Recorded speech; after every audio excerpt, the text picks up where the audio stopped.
And there's this thing that happens at HUMP that I think is so magical, where the HUMP audience is there, and you've got gay guys watching cunnilingus and straight guys watching double penetration of guys by guys. And at first, all everyone can see is like what's not theirs, not my sexual orientation, not my gender expression, not my kinks or interests. But then there's like this flip switches, and everybody can suddenly see what is theirs in every film.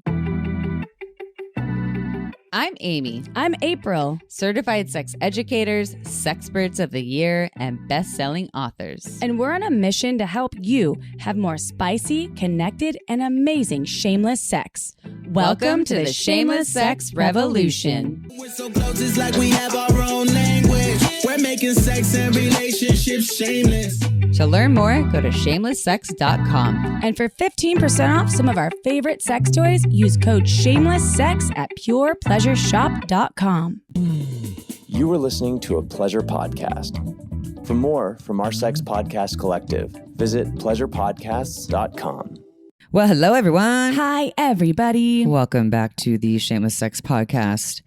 God, I say this for every episode, but this podcast is extra exciting and special. This one was, in our podcasting brains and world, this was legendary. We've recorded with him before, but it was in person. Dan in the flesh. Savage, in the flesh, in San Francisco, in our hotel suite. And so there's a video for this too. If you go to YouTube, you can see the one and only Dan Savage. Hopefully I didn't cut off his head because I did the tech. April's the tech. And you nailed it. What we recorded with Reed in person in the same hotel room before, because it was our mini studio, and I cut off his head because he moved. Yeah. And so I was like, midway through the interview with Dan, I was like, wait, we have to stop. I cannot cut off Dan Savage's head. It's Dan Savage, okay?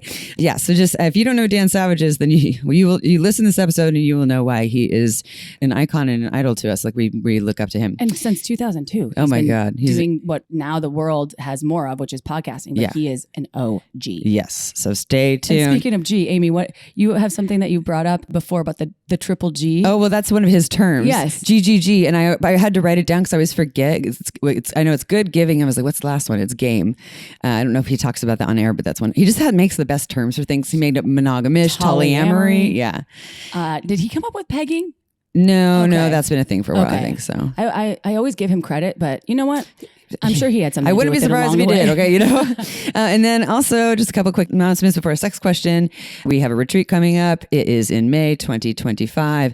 It is almost sold out. It is for everyone, whether you're a couple, individual, etc. That's why it's called the Shameless Sex Retreat for all. Yep, and you have to be 18. You have to be 18, and it's near Palm Springs. If you want to learn more, go to shamelesssex.com. Not a sex party. It's not an orgy. Not a sex party. And guess what else? What else? 3 show tour in May. May's going to be super busy for us. Live shows, y'all. Live shows, and 2 are in Texas. We got Austin and Dallas coming your way, and then Santa Cruz, where it all began. Yeah. That's where we're finalizing our tour on the 31st of May. So check out shamelesssex.com, y'all, and get tickets because that will also sell out. Yes, that will sell out. Packages. And it's not just sex ed, it's comedy, no. it's playful, it's not really sex performances. Ed at all. You'll learn some things, but leave it in, but you'll be laughing most of the time. It's not something that you're going to have to sit and through a lecture. Yeah. We're not workshopping you and with a whiteboard and PowerPoint. It's playful and some sexy too. Oh, it's super sexy. Yeah, April loves that. Okay, sex question time. I'm Here ready. we go. I have 2 kids, ages 12 and 14, and I want to talk to them about sex so they don't have the same confusing experience I did. I grew up in Georgia, so you can only imagine what that was like. We discussed some basics like where babies come from and their bodies are theirs, but I know there is so much more and I'm terrified. Are there any books, programs, or classes I can take to know what to say and overcome my fears? Wait, do you know if they grew up in Georgia, the country, or Georgia, the state? I don't know. That's just Georgia. Because both would be, I think Georgia, the country, would be a little bit more conservative. Well, either way, they're saying it was confusing. They didn't get a lot of information and they want to give it to their kids, but they're scared and they don't know how. So what do I do? We didn't birth kids. We are like step humans. Surrounded by kids. Yeah. And people do want me to talk to their kids about sex. Yeah. They've asked, like, dear friends. Have you had that yet? I had my sister asked me to talk to my niece at one point, and it took my niece out to lunch and talked about like do you sex remember and dating. when we were in Portland for our show and my friend's kids, they're like, because I gave my friend some toys in a Shameless Sex bag, and her son was like, I know what that is. And I was like, you know what word How do you know? Yeah. And he's like, that word right there. And he pointed to sex. I was like, okay, let's talk about it. And it was in front I was of there. them all. I was cracking up. I was like, this is awesome. And then now he calls us the sex ladies. He's like, when are the sex ladies coming back to Portland? He's 9. But I'm it's like, not, oh, well. so it's not like he's not, I assume he's being taught about that sex is shameful, which is great. Yeah. Which for this person, like that's the number one message that you want to give. And we're not going to go too deep into like all these things because we're going to give you references. But as long as you're teaching your kids that sex is not shameful, that is a huge start. And it's about your pleasure, but also people that you're engaging with. I think the 12 and 14, the 14-year-old might be engaging soon. Might already be doing some things. And the I was doing some 12-year-old things. possibly too. Might be doing some things. It's about checking in and it's like continuous open dialogue too. It's not just like one conversation. And it's not about how far you can score or what you have to do for the other person. It's about what you're comfortable with and checking in and getting resources, because even though I don't have kids, sometimes it's easier on the outside when you don't have the kids to talk about this stuff. So the more you can get in your toolbox, the better for you. So we have some resources that I would recommend checking out too. Because we've had a number of episodes about parenting or talking to your kids about sex, and a lot of them have been bonus episodes, so I can't give you the numbers. But if you go to our website and you just look up like something about like parenting in the search box, it'll come up. But one episode is with Dominique Caresto, and that was she a long time ago. Yeah, Right. but that was a really great episode about how to talk to your kids about sex. So again, you can go to Shameless Sex, go in the search box and type, parenting. And or, sometimes you have to type it twice. Yeah, sometimes you type it twice. Sometimes you just keep, stay with it. Be patient. Yeah. There's also a great book out there that we used to sell at Pure Pleasure, the brick and mortar, that for people who want to learn how to talk to their kids about sex. And I think it's like a book that your teens can also read too. It's called SEX is the book, like S.E.X. Did I say that right? Specifically for talking to your kids about sex? It's like parenting and sex but I think it's designed so that parents can read it and kids could also read it, or teens can read it too. And when they get to be teenagers, they could read Shameless Sex, our book. Yeah, exactly. Yeah, of course, our book. Yeah, that would definitely help them. I would recommend it. And then one last thing that is awesome and just popped up in our field, because we love this other podcast, Double Teamed. Cami from Double Teamed created a workshop series called Empowering Caretakers Navigating Sex Education Conversations with Kids and Teens. And so this is something that is, I was listening to, I haven't actually taken the course, but listening to what it's all about, which we have a little clip that I'm going to play for you all. This right here, I feel like all parents, especially who have young teens, should be taking this course. And it's available now. So definitely go and check it out. And here's a little clip. Are you a parent or caretaker needing to give your child the sex talk but don't know where to start? Do you find yourself unprepared to teach your children about sex? The sex talk is never a fun subject to broach. Thankfully, my course, Empowering Caretakers Navigating Sex Education Conversations with Kids and Teens, is here to help you prepare to give your children the sex talk they need.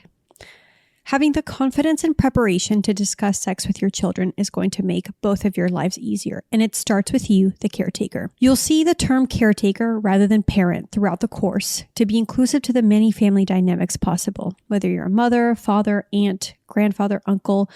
If you're taking care of a child in a primary role, the conversation starts with you. The talk, as it's famously known as, aka the sex talk, is one of the first introductions to sex that a child will have. This means you have the power to inform your child to the best of your ability and equip them with the knowledge necessary to take care of their bodies, so they may feel empowered to navigate sex safely as they begin to mature and make their sexual debut. I created this course alongside my colleague, Kate Liang, with the hopes of giving caretakers and parents everywhere the right tools, information, and confidence to teach their children about sex. You'll see our course is split into 3 sections, 0 through 8, 9 through 12, and 13 plus, with age-appropriate information. 0 through 8 is going to be an introduction to bodily autonomy. It's going to be an introduction on internet safety and what are okay and not okay touches. What does consent look like as a child? 9 through 12 is going to be diving a little bit deeper into these subjects while adding in a little bit more. We'll begin discussing puberty and hormones, masturbation, the menstrual cycle, and more. And lastly, our kids 13 plus course, which is the longest one, is the ultimate sex talk. It covers everything from STIs to consent to emotions to pleasure. It gives young adolescents information about their bodies and how to handle situations related to their sexual health. All in all, this will prepare your child to avoid discomfort, uncomfortable situations, and overall open a line of communication between them and you as the parent so that they feel that they are able to talk to you about these things. I hope you give this course a chance. If you're ready to give your child the sex talk they deserve, visit Empowered Caretakers and use code EMPOWER for $10 off. Again, that is empoweredcaretakers.com and use code EMPOWER for $10 off. I wish I had that when I was younger. Jeez. Cammy's great. Yeah, Cammy's awesome. Everyone go check that out. So we'll have the link in the show notes, but it's empoweredcaretakers.com for you to sign up. All right. Here's Dan's bio, everyone. Dan Savage is a best-selling author, media pundit, journalist, activist, and the co-founder of the It Gets Better Project. He pens the internationally syndicated sex and relationship advice column, Savage Love, and hosts the weekly Savage Love podcast, where he tackles even more questions, often with the help of special guests. Read, listen, follow, and learn more at savage.love.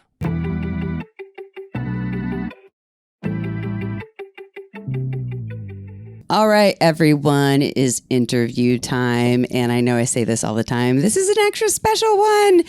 But this is like extra special because we are here in San Francisco in person with the one, the only Dan Savage. Triple X special. Triple X. Yeah, it's perfect. So I knew you'd have a term for this because you always have a term or an acronym for everything that I appreciate. We should have had a ray of light come down on you because we're on video. Like, Dan would have loved that. He would have loved. I thought about setting up the lighting like that. I'm it just shy. didn't work. Actually, I wouldn't love that. Yeah, that's what I'm saying. I was being sarcastic. I was like, that was not exactly what you would You're more shy than I thought you were going to be because we've recorded with you before, both on your show and you've been on our show. Online, though. Online. Yeah. And it is different in person because it's like, I don't know, you get the energy. And I just think you're so fabulous. I was like, you're so tall. You're like, stranger danger, stranger danger. And our dogs are obsessed with him. We're like, sorry, our dogs love you. He's like, I don't want any dog buttholes on me. I'm like, I get you. No, I'm fine with dogs. We have 2 dogs. I like dogs. I've come to like dogs. Just like the dog jumped up and immediately put its butthole directly down on my smartphone. That's like, my dog, everyone. Not I'm consensual. so sorry. It's not that there aren't buttholes on my phone. If you open my picture file, there's plenty of buttholes on my phone, just not dog buttholes. Well, yeah, and also you need to choose when you were going to engage with the butthole. I assume. Was it you did not consent to my dog doing that? No. Yeah, so Legend, we need to have a talk. yeah. All right. So for everyone listening, you already heard a little bit about Dan in our intro in the bio. And if you are a regular listener, Dan has been on our show before. And we will still, Dan Savage, we will start with the same prompt as we always do, as if you've never been here before. Can you please tell us and our listeners a little bit more about how you got to where you are today in the field of sexuality? Oh my gosh. Well, I was gay and backed into doing that thing that so many gay guys wind up doing, which is my female friends, mostly my girlfriends, would come to me for sex advice, which was weird. But like I fuck men, they fuck men fuck us over, men fuck them over, men fuck me Camaraderie. over. We had something in common. But then I met a guy who was starting a newspaper. This is like 36 years ago. And he was telling me about his newspaper. And I said, oh, you should have an advice column because everybody reads those. And he said, excellent advice, write the advice column. And what was weird was, even though since I was 15, I'd been giving sex advice to my straight girlfriends, no one had ever been like a gay man giving sex advice to straight people in a newspaper in print. And that was what was new about Savage Love in 1991 when the column started. Oh, it was 1991. Yeah, that's how long ago it was. Yeah. Like grown-ass fucking adults were still in their dad's balls when I started writing my column. What was crazy about it at the start, what was different about it at the start was the paper was small. It was an alt paper. You know, it had a few advertisers, but nobody's getting paid. So it could take really big risks because there was nothing at stake. There wasn't a family fortune to be lost if the paper went under.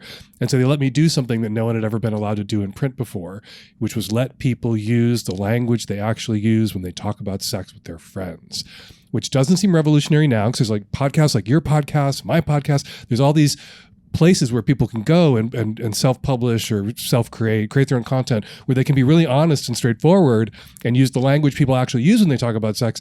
But then in the 60s, 70s, 80s, and into the 90s, if you wrote about sex or you were on television about sex, you had to speak in a kind of politese, a kind of code, a kind of Sanskrit, where everything was like slightly medicalized or really formal, and it just didn't sound like human beings talking about sex. So you couldn't say cock. It would be like, How would you say like, yeah, fucking someone? Was it making you'd be love? like, oh, You were having vaginal intercourse. Oh, which is- vaginal intercourse makes me so horny. And I would say in my column, like, you were sucking that dick, right?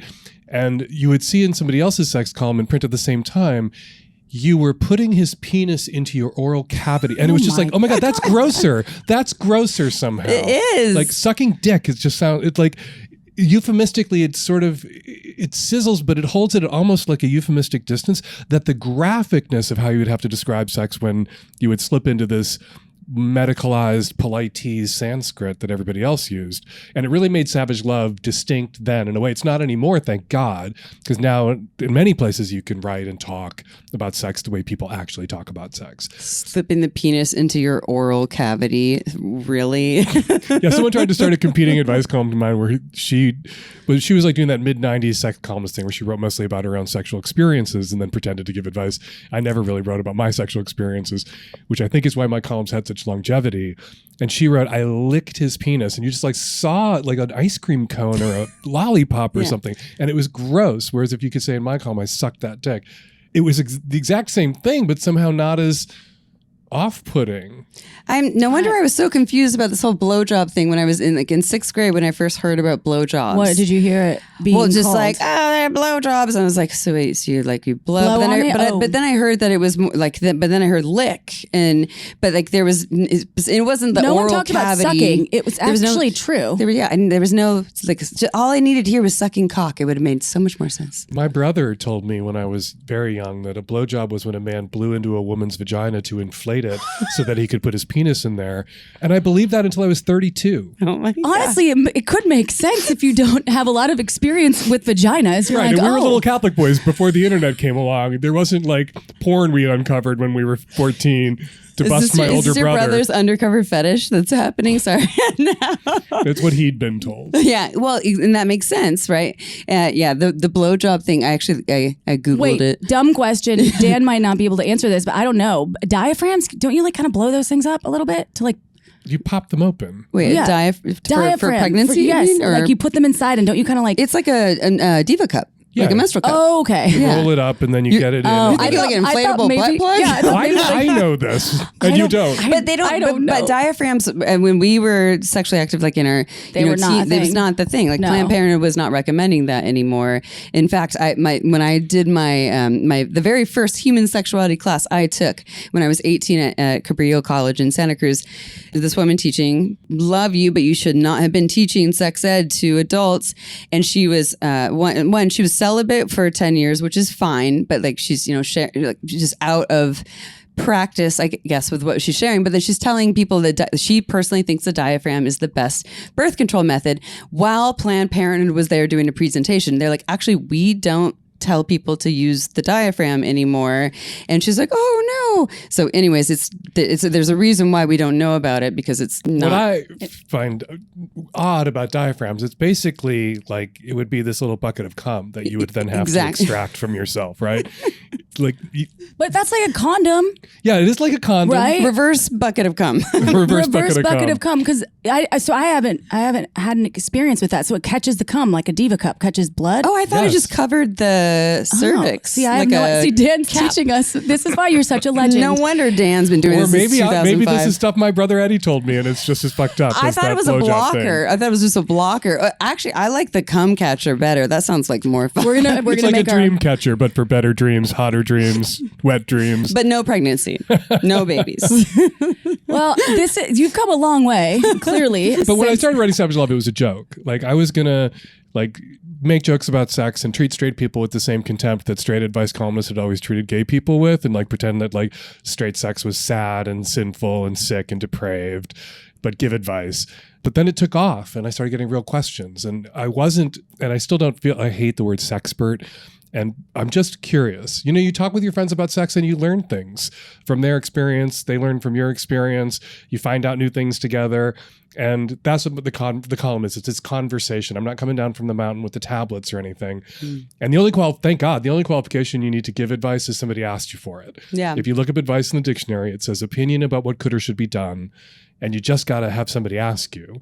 And so everybody's qualified to write an advice column. You don't need to have a psych degree. You don't need to have a PhD in human thriving or whatever the fuck. And so, yeah, it's just me and my friends. Yeah.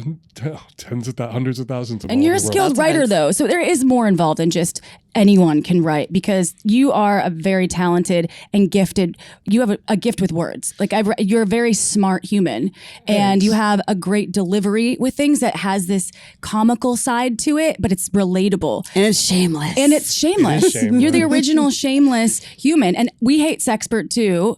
Both of us have talked about that. And when we've won awards, it's like, you're a Sexpert of the year. We're like, we have to embrace it. Okay. But we're like, we're sex experts / we're, we can't really who are always avoid learning. We don't know everything. We're sex havers. We're learning a lot just from Dan in the 15 minutes we've had you on the I need mic. to look up the diagram. Is it a cum catcher? I'm not do sure. Do we really I bet it need isn't. to? Now I'm really worried that I've outed myself as not an expert, which I've never been. But still, you don't have a body where you put a diaphragm in anyway, so it makes sense why we do. We don't even know. So who's that on right now? Nobody uses them anymore, so it doesn't really matter. It's like dental dams. Who knows how to use a dental dam? It's irrelevant because no one's ever used You might as well just get a plastic bag from CVS. Well, they have My Laurels now. That's cool. Oh, that's Laurels. Cool. Yeah. Well, also the sponge. There was a vaginal sponge. I think it was on a Seinfeld episode. Yes, everyone knows Spongeworthy from Seinfeld. My Laurels are thinner. Yeah. And they're pants. And you can wear them. So somebody with fingers covered with vaginal secretions isn't trying to hold this little 4-inch by 4-inch square over your labia. It's just on. I actually put a pair on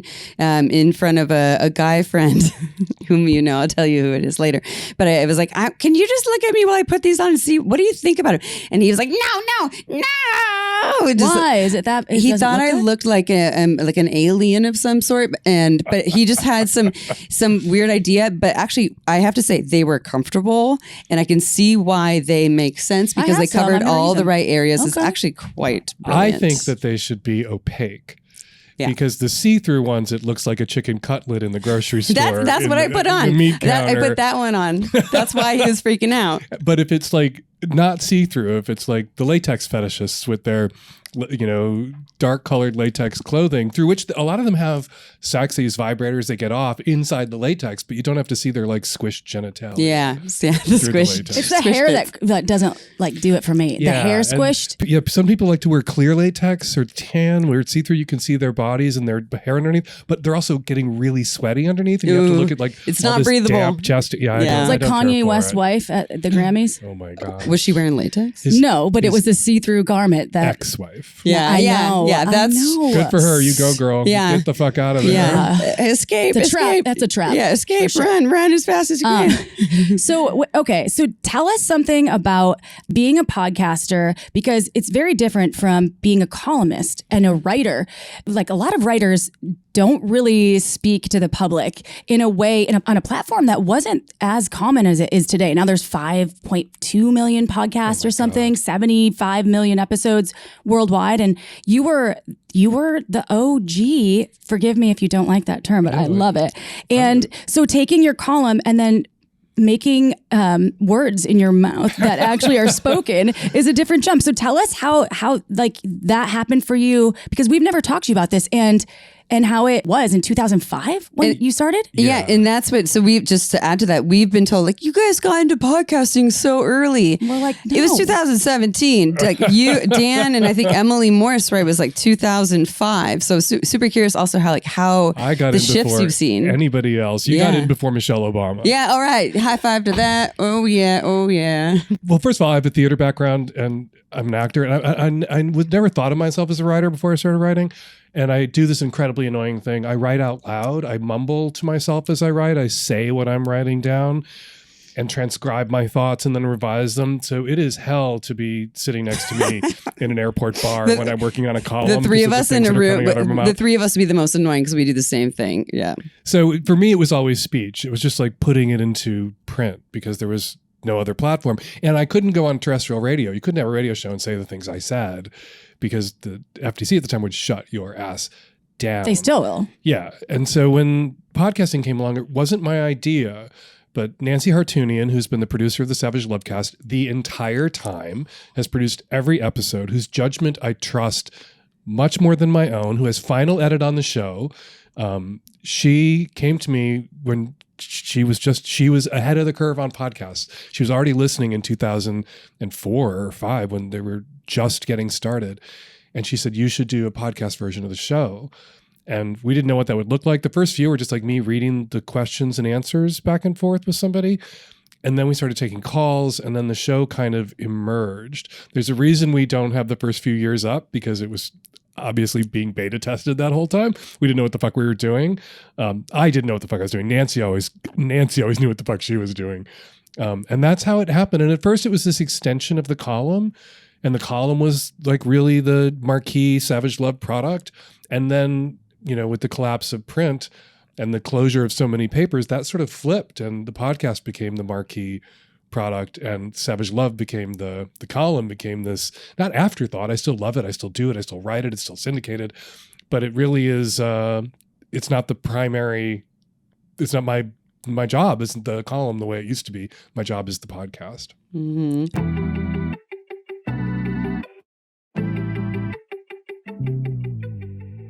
Who says long-term relationships have to be predictable?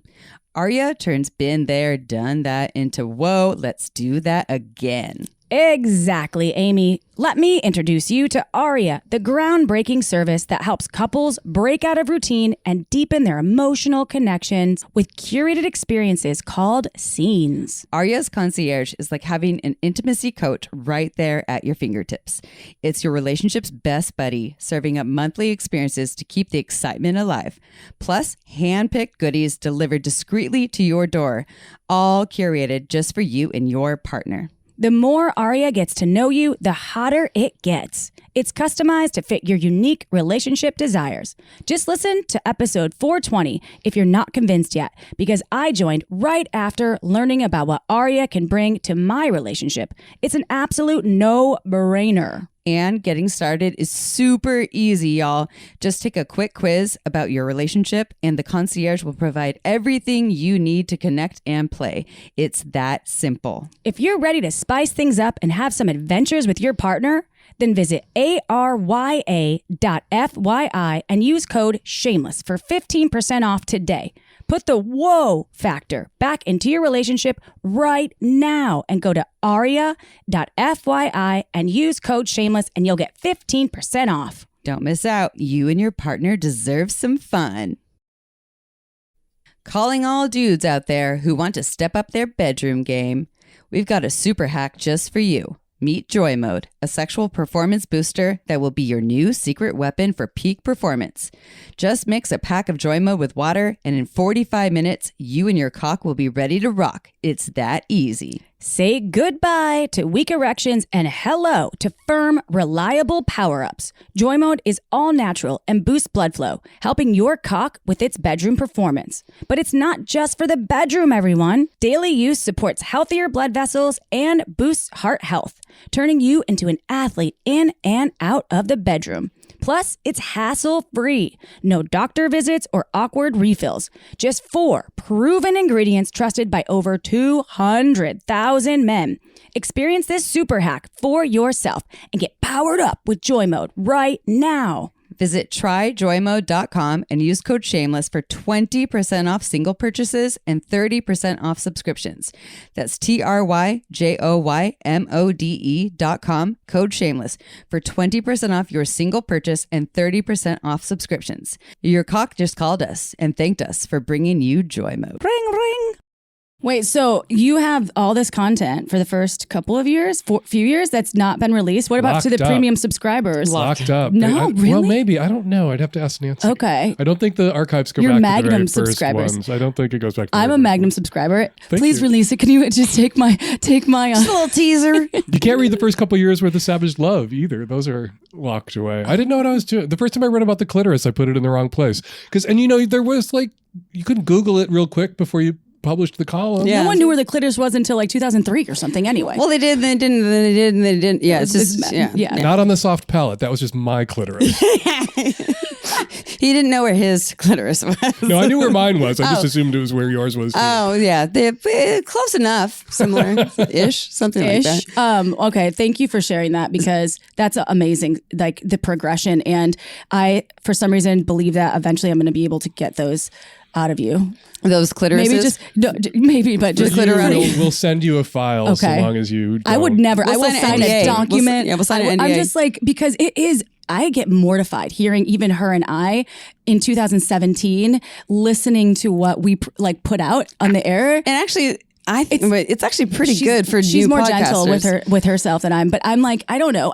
We didn't really know what we were doing. We knew where the clitoris that was 12 years before Dan, or after Dan. Yeah. So it's like the amount of things that we've learned just from you alone is incredible. Oh, thank you. That's sweet I can't give you enough compliments, and it's not. I don't compliment people. I'm too Catholic for all these compliments. Oh, that's cute. That's sweet. It's like dumping a bucket of water on the Wicked Witch of the West. I'm going to melt. Oh, well, okay. So let's say bad things. Yes, Dan, please. Oh my God. Dan, I'm that kind of Catholic. you're I the want people to say bad nastiest podcaster ever. Yeah. You say such shameless things and we hate it. Just kidding. Okay, so let's talk about nasty. Hump Fest. That's fun and nasty. It's actually not that nasty. So Oh my God, it's super nasty. I didn't find it that Me nasty. neither. I was scared because I was like, oh, but then when you said no scat play, no animals, no children, that was like, What kind of porn are you watching with sad animals and children? no, I cannot.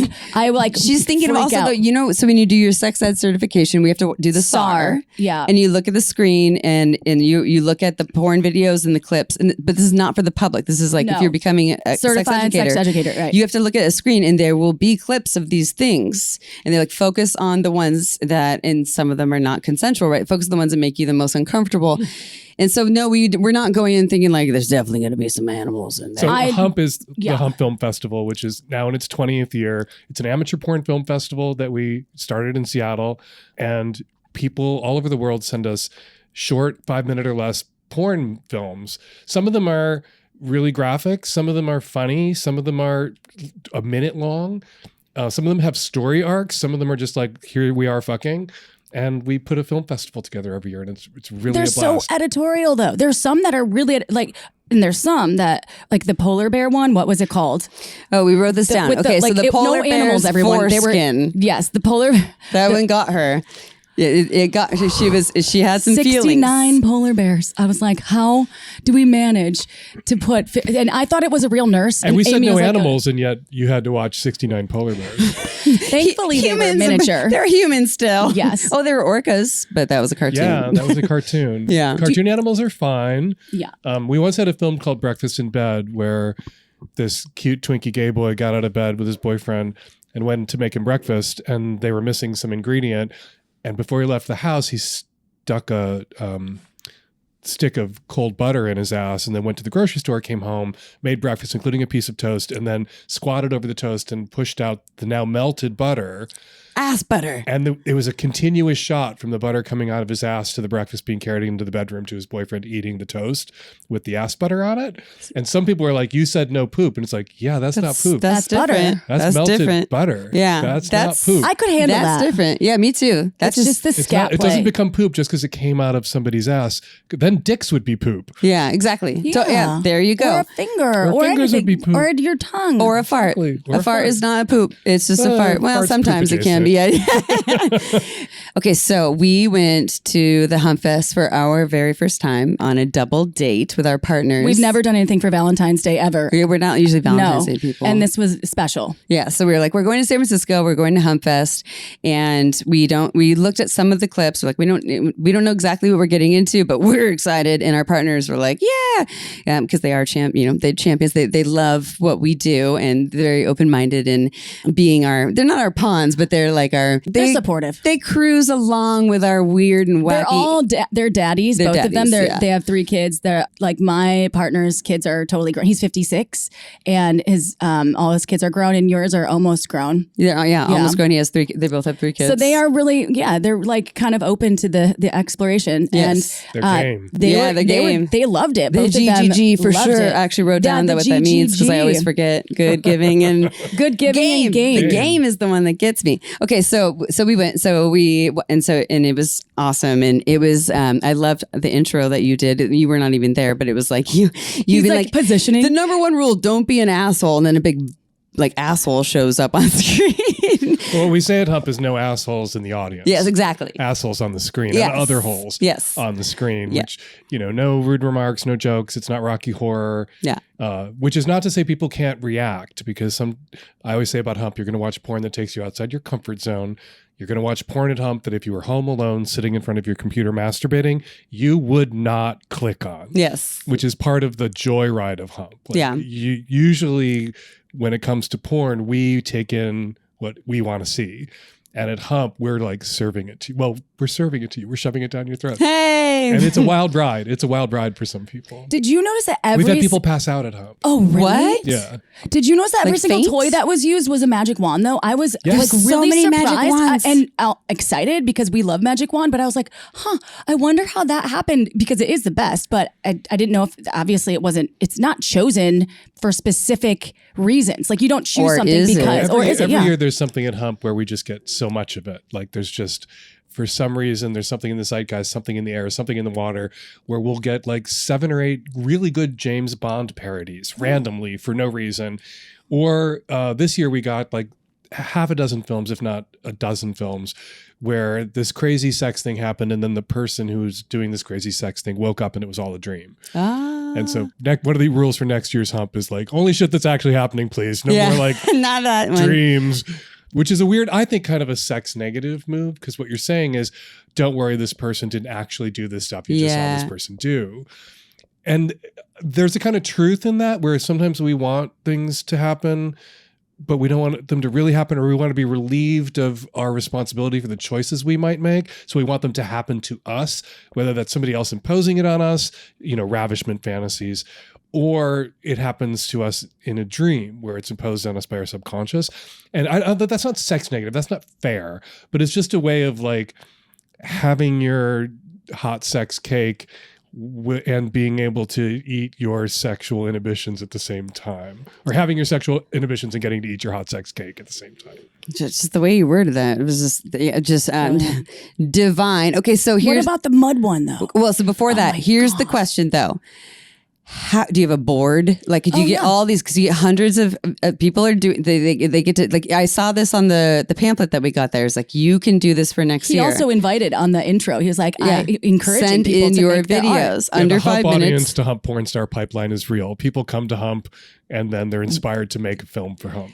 And they do that, and so they send it in, and who decides what makes it? You do, just you. How much porn do you have to You watch? watch a How lot many of hours? porn. Like, it takes about 3 days. We get 400 or 500, sometimes more submissions in a single year. We have, until we expanded HUMP to twice a year, we only had like 22 to 26 slots, depending on how long the films were.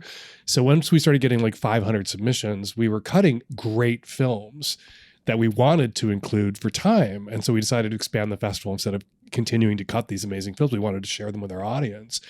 How do we decide? Well, there's a HUMP jury, which is about 6 of us. And we all sit in a dark room with our coworkers and watch pornography, which you're probably not allowed to do with your coworkers, but I get to do with mine. And we rate them. And we discuss them, and then we go back and rewatch them.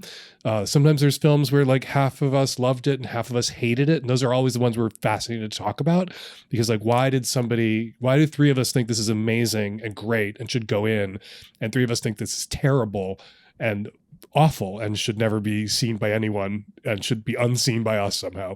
And those are the films I love to have these conversations about. But then everybody goes away, and it's just me and Tracy Cataldo, who's the producer, and we go through the films. We put them all on the wall, like it looks like Hollywood. We put them all on the wall. They all get their own sticker with like Are they kink? Are they queer? Are they trans or gender queer? Are they straight? Is there full sex? Is it solo masturbation? Is it erotica? Is it a documentary? Is it a musical? Is it funny? And we have to like then cross-reference all these films to make sure the festival is varied and interesting so that we don't, if we have 10 great films that are all like hot gay sex scenes, they probably all aren't going to get in because it can't overwhelm. We don't want any one thing to overwhelm the festival. We want it to be this sort of sample platter, this lovely buffet. And then we go through it, just me and Tracy. And then we come up with our runs for the first and second half of the festival. And usually the run is about 10 films too long. And then I sit in the room alone and I like remove. I also sometimes put back. There are films that have gone into HUMP where everybody on the jury voted no and only I voted yes. And I will put that film in. And it's always nice when the people on the jury come back to me and say, you were right. Because I can predict how an audience is going to react to a film. And sometimes the film is like 45 seconds. Nothing much happens, but like there's something about it. It's really interesting. There's a film last year called Beer Cozy, which was just this like, everyone thought I wanted to put it in because it was a hot twink on a bed and a jockstrap leaning back. Like, of course, Dan, of course. Asked for a beer. And then this guy comes in, like leans into the shot with like a tall boy and puts it all the way up his ass. And it's cold. And then like it disappears into his butt and he's like struggling to take it. And he's like charming and funny and they're not having sex. They're just like goofing around in that way that lovers will sometimes do, playing with their bodies. And then he takes the beer out, opens it and drinks it. And that's the end of the film. And it was just like achievement unlocked. Who else has gotten a tall boy into their ass this week? You know what I mean? Raise your hand. And it was a really charming film. And then it was really simple. It was like obviously on a cell phone, just like lovers goofing around has always been a part of HUMP. And then there are films you saw like that are produced and edited and sound mixed. And there was obviously a crew that are just like very elaborate. So you don't do any of the mixing of sound or anything for the films? Because I felt like everything had like an essence to it that was really, most of them are beautifully shot. The polar bear one, maybe not. That's the HUMP audience. I want to hear why the polar bear was so hard for you, by the way. But then you don't want to give it away for people who haven't seen that's why I'm not going to say anything about it. Can we say our favorites? Because I know there's a voting. Bad, not bad. It was just like shocking for me. That was it. Can we shocking for me too. We were on the floor when we saw that. And like the guy, sometimes I'm not going to say anything else about it. Can we speak to not like giving them away the stories? Okay. So what was your like all time? It was the mud one, which I wrote this down. It's called The Pit of Pleasure. The Pit of Pleasure. That was probably the most beautiful, like on the eyes to watch. Just the way and thinking about the mud and how like they were. No, I can't give it away. I can't give it away. Deeply artistic. They were utilizing the mud in this beautiful way. I'll give it away artist. a little bit. It's two very hot, buff guys in a pit of like khaki-colored silica, sandy mud. Which is good for your skin, by the way. And their bodies kind of disappear and sink and rise up through the mud over and over again. They're both obviously aroused. It's a kink called wet and messy or gunge play, where you're just like covered in goo or slop, and it's a kind of that. It's also kind of a breath control because they blow under like they blow bubbles under the water. Under the clay. That was like the trippy thing. I was like, oh my God. Yeah. That's so cool. Would have been trippier if one of them was tied up and allowed to sing. Yeah. They were both very, very attractive. They were very like you've never wanted to suck a mud covered dick. Exactly what I was thinking during the thing. I was like, I would totally get down in that mud covered dick. But then I wanted like all over my face because it's good for your skin. Totally. Not in the eye though. No. Is it good? I don't know. Okay, what about because we can ask very beautifully shot. Right. It's It's gorgeous shot. It's very well lit. It's obviously professional. Yeah. It's not like somebody hung a cell phone from a tree to get that shot. And that's the gamut of films at HUMP. Like lovers goofing around with their iPhone and making something, even if it's edited together, making something that's a little herky-jerky and very amateurish, to somebody with a very particular kink or fetish hiring a film crew to document what it is that turns them on the most. That's what I love about HUMP. Yeah. And there's this thing that happens at HUMP that I think is so magical, where the HUMP audience is there and you've got gay guys watching cunnilingus and straight guys watching double penetration of guys by guys, and vanilla people watching kinks they've never heard of, and cis people watching trans porn that was made for trans people, not the cis gays. And at first, all everyone can see is like what's not theirs, not my sexual orientation, not my gender expression, not my kinks or interests. But then there's like this flip switches and everybody can suddenly see what is theirs in every film. Because even this, under this little layer of difference around sexual orientation, gender identity, sexual interest and expression, there's everything we have in common, which is so much thicker. Desire, lust, vulnerability, a need to be seen, a desire to connect, intimacy, a sense of humor, like all of that we have in common. And all that other shit is just this thin layer on top. And there's this moment when you can see the straight guys who are a little freaked out by the gay porn early in the run of the films cheering for the gay porn at the end, right? And the gay guys who are like, I watch them because I watch the audience. I've seen the films 100 times. I will sit backstage behind the screen because you can see through it. If you're behind a screen in a movie theater, you can see the audience. It's the best seat in the house for Hump. Lucky. And I will watch the same gay guy who the first time there was 30-foot tall cunnilingus and a close-up of a vulva on the screen, that gay guy who was like, oh my God, is not doing that anymore by the end. And it's not just like they got used to it, they were desensitized. It's that like something clicked for them where they're like, they see themselves in even that vulva, even cunnilingus, the gay guys suddenly see themselves in, because everything about it emotionally is true for all of us. Yeah. Heal the world. Oh, I knew she was going to bring I us wish this you up. would heal the world. We've been doing Hump for 20 years and the world just keeps getting worse. So I really don't think Hump's going to heal the world. Yeah, no. Oh, man. Well, he's not healing the world, but it's like you're saying, it's helping people to think outside of their whatever the box their box that they're stuck in, Their or cage. yeah, and it doesn't mean that they're necessarily like, I'm going to do this now, but it's more like, okay, I have more tolerance for or more openness to hearing about this, and it's not this like, ugh, gross thing.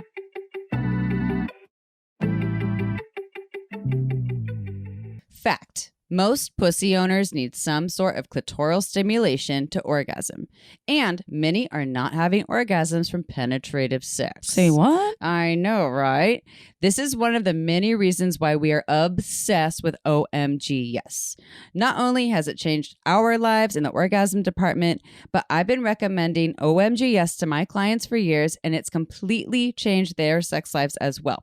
OMG Yes features scientific research of real vulva owners, aka women, showing techniques to pleasure the pussy. They turn the research into tasteful, educational short videos, animated modules, and infographics for easy visual learning. They call it OMG Yes for a reason, because OMG Yes is for anyone who wants to learn about pussy pleasure or take it to the next level. Whether you're a beginner or someone who wants to take your orgasms from good to mind-blowing, then you need to check out OMG Yes. They have 3 seasons: external pleasure, internal pleasure, and sex toys.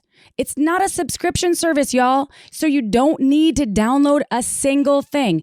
And it's great for partners who want to pleasure that pussy too. And for listeners of our show, OMGYes is offering 10% off when you go to omgyes.com/shameless. Again, that's omgyes.com/shameless to receive 10% off unlimited access towards enhancing your pleasure power forever. Newsflash, everybody. We are picky about our lubes. Can we say uber picky? Yes, we can. And let me tell you all why Uber Lube is our absolute favorite lube ever. Uber Lube is a luxurious silicone lubricant that I want all over my body. Yes, it's designed for sex because it enhances intimacy while allowing you to still feel the skin-on-skin contact, but it feels so good that I want it everywhere. Uber Lube is long-lasting, leaves your skin feeling velvety smooth, and it's there when you want it, but then it dissipates when you're done. Yes. Aside from using Uber Lube for all of my sexy sessions, and I use it all the time, I also use it for massages, for my hair frizzies, to prevent chafing, and it brings out the color of your beautiful tattoos.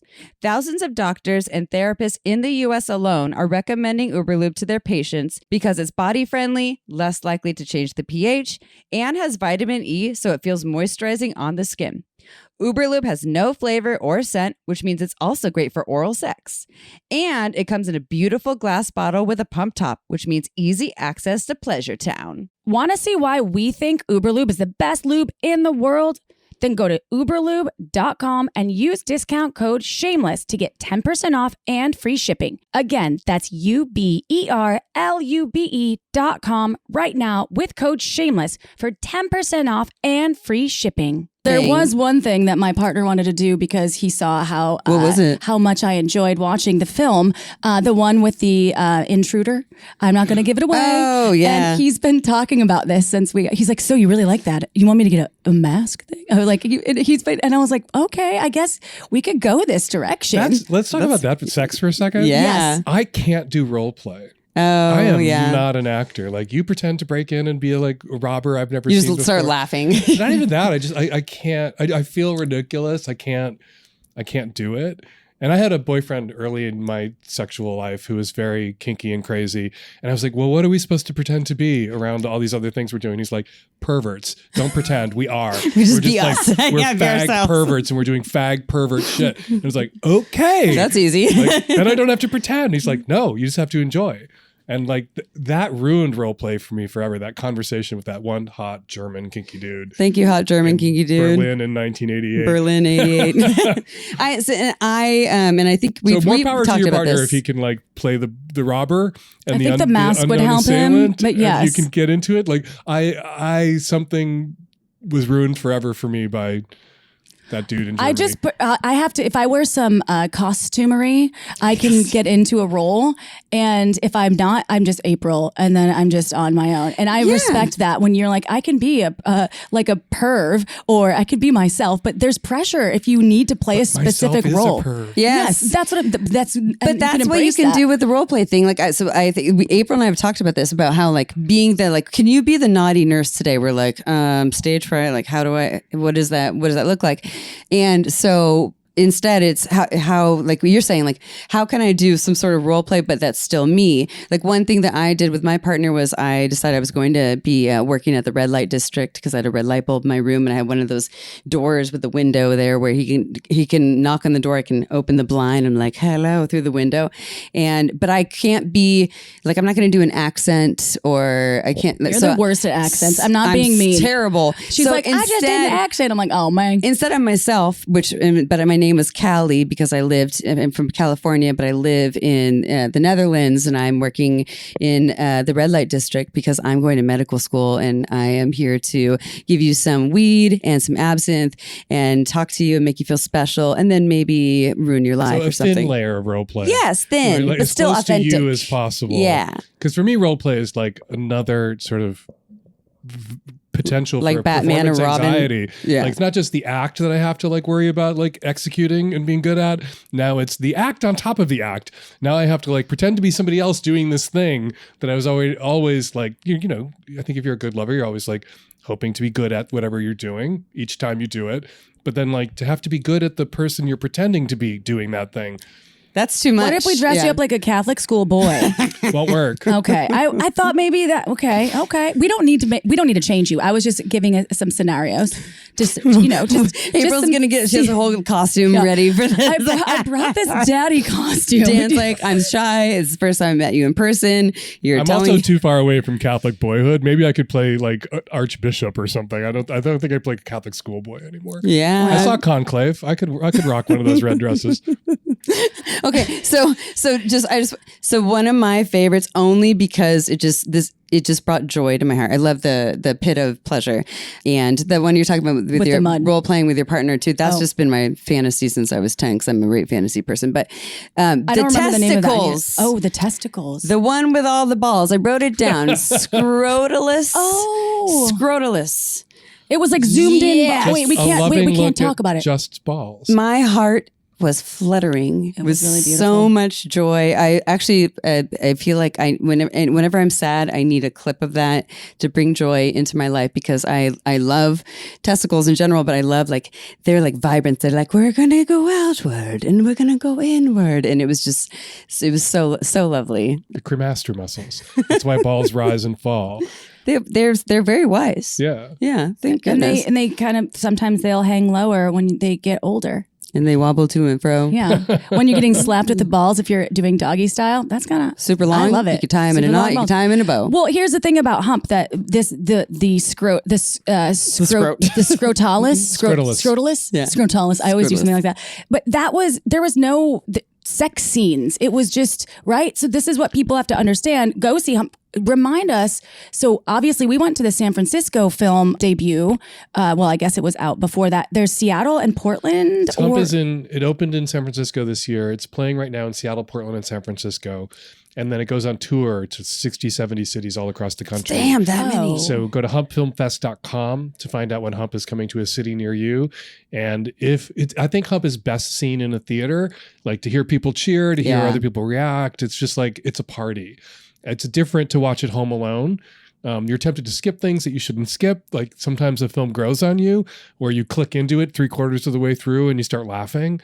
But if you're going to watch it at home once this season starts to stream, get 15 people over.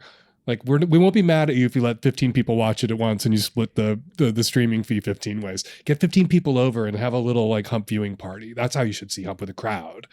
And so, yeah, it's going to go to 60 cities. I'm hosting tonight in San Francisco, the day we're talking, and tomorrow night. And then it goes out on the road. I'm going to host screenings in Berlin in April, just as an excuse to go to Berlin with my boyfriend. But Ooh, I love this. I love so a good 60 excuse. cities, humpfest.com, and you can go with us. Wait, did you have something to add? Well, so we actually we're trying to keep Dan Savage with us forever, but we need to wrap this up. I soon. knew it was going to happen. And before we wrap up with the But that's greedy. We can't keep him forever. Yeah, we can't keep. No, we're going to do that. We're just. I understand this.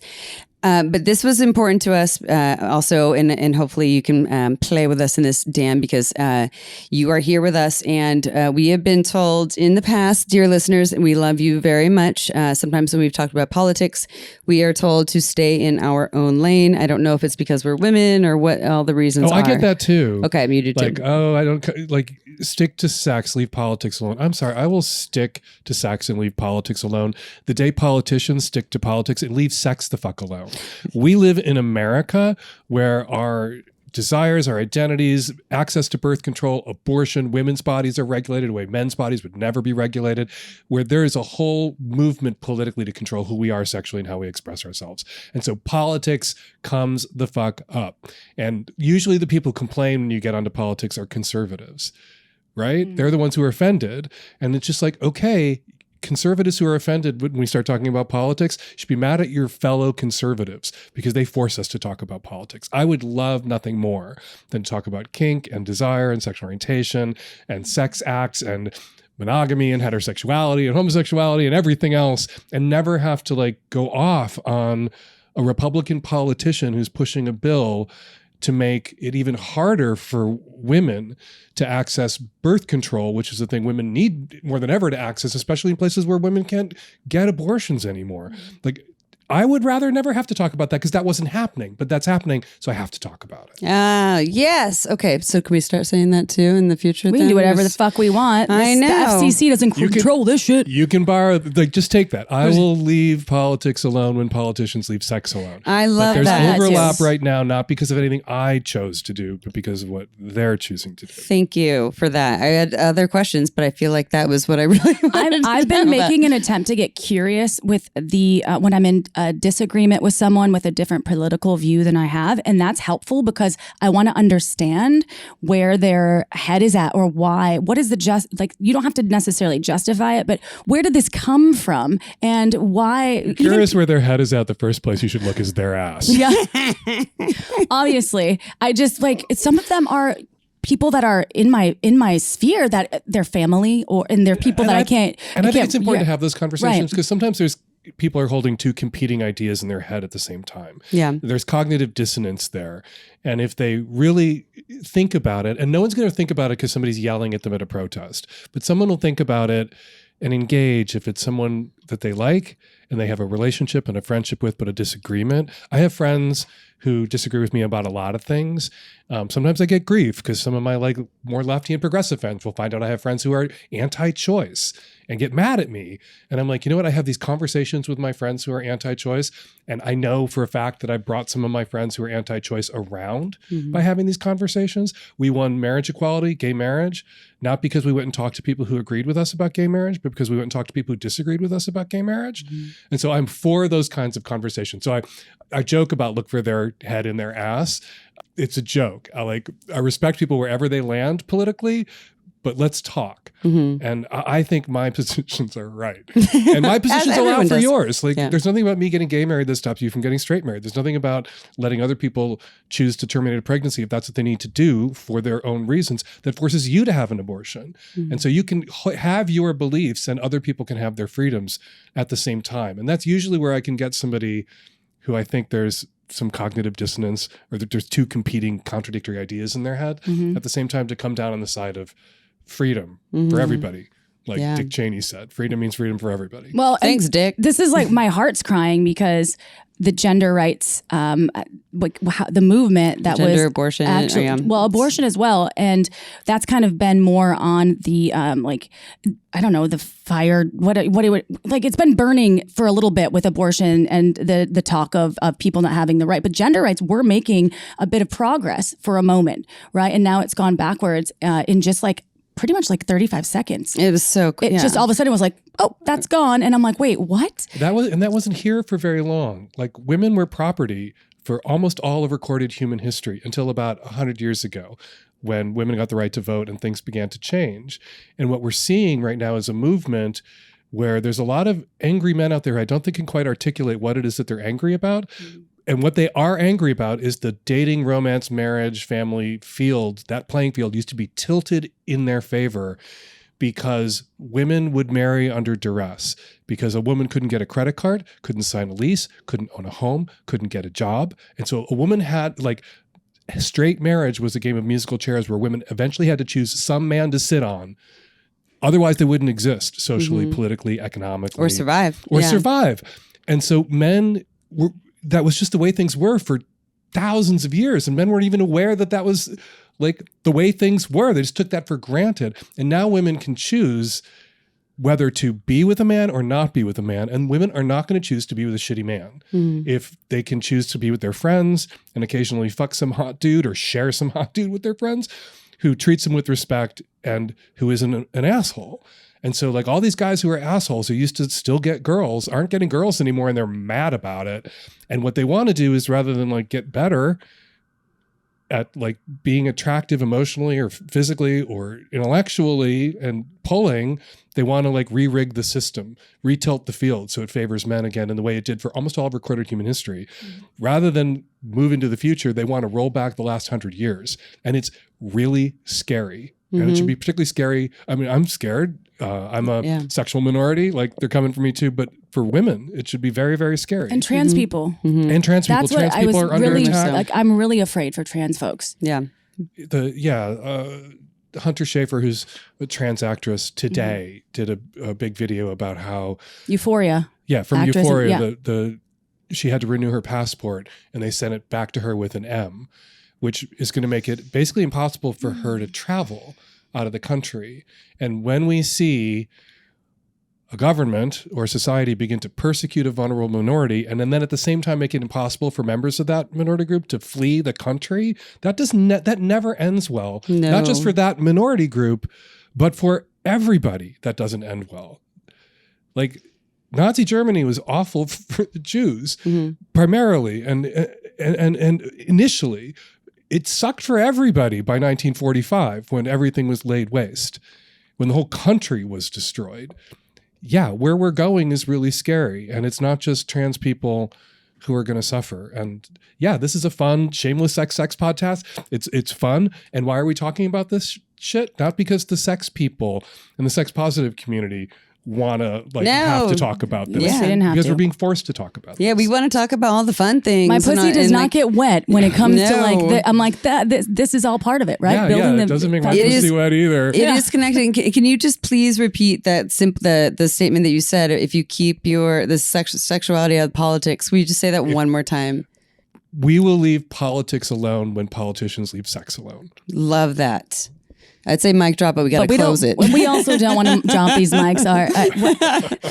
This is something that we wish we could just have you here for a long time, and we know how busy you are. We got to send him to Hump Fest, though. So He's special. got a big night. Yes, I know. It's time for Hump Fest. Hump Fest is not me politically ranting. For No, 90 minutes. not at all. 90 No. minutes of great fun. That's what Hump really is. Hump. It's fun. It's funny.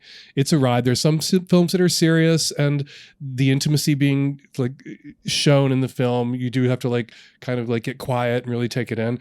But mostly Hump is a roller coaster and a blast. I mean, I was turned on at least 20 times. Yeah, I was turned on afterward to the aftermath. So, okay, what's next for Dan Savage? Or you're just being present? Please share with us and our listeners. I do my column every week, Savage Love. I do my podcast every week, Savage Lovecast. I write an extra column every week called Struggle Session. I do Sex and Politics, which is an occasional podcast where I just talk with somebody at length about politics to try to get some of that out of my sex show. I put it off in its own little silo. And yeah, and I'm working on a book, but I've been working on a book for 10 years and who knows if I'm ever going to write it. And in the meantime, I'm going to go hang out with my husband and his boyfriend and my boyfriend and be crazy sex-having people, whether right-wingers like it or not. I concur. That is a great. Love that. That's a great. Yeah. That's a great deal of beautiful information for me that I want to digest and take with me. This was such a a really awesome interview, lit me up and also gave me goosebumps a couple of times. Also pissed me off, not what you were saying, but thinking about what's happening. And I really hope that this feeds someone listening into really taking a look at what politically the climate of what we're facing, and let's move together to make a positive impact so people can have shameless sex. Isn't about just doing whatever the fuck you want. It's about consent and having the pleasure that you deserve. And Dan is what if some of the pleasure I derive is from the shame of it all, though? Oh, well, that's the okay, difference. So but shameless. I'm shameless about the fact that a little bit of shame turns me on. Shameless doesn't mean we're trying to get rid of shame entirely. It's a teacher, and it can teach you to either be here's what I need to work on so I can have better sex, or here's what turns me on about that shame. So it can work in all the ways. And every once in a while, people do things they should be ashamed of. Yeah, of course. So every once in a while, when you think about the shame, you have to be oh yeah, that is a shitty thing, and I'm going to stop. Totally, exactly. I like being punished. It's the teacher part, yeah. I'm Catholic. But that's funsies part of shame. Yes. Can I give my websites? It's Yes, you can find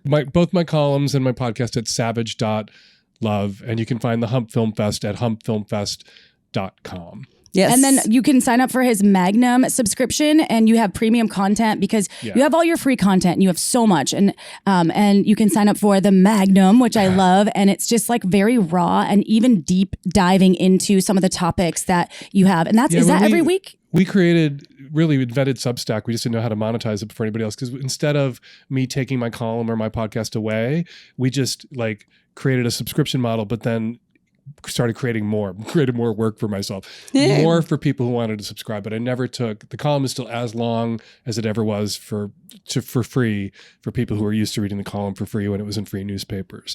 It's just there's more of the column if you want to pay for a little extra. And it supports you. Yeah. It's this is about supporting the content creators that do develop everything that you need and want to learn from people that you love, that are like Amy and I, and Dan over here, which is just the legendary Dan Savage, everyone. And if you all want to go and check out HumpFest, because I know we're talking about some things that are hard in the world, and HumpFest might have some hardness, but also it can bring some joy into your world. And joy is important. Joy is very important. We were just talking to implicitly kind of talking to right wingers out there. A word to left wing scolds: let people have fun. Yeah. It's important that we went through this with the AIDS crisis.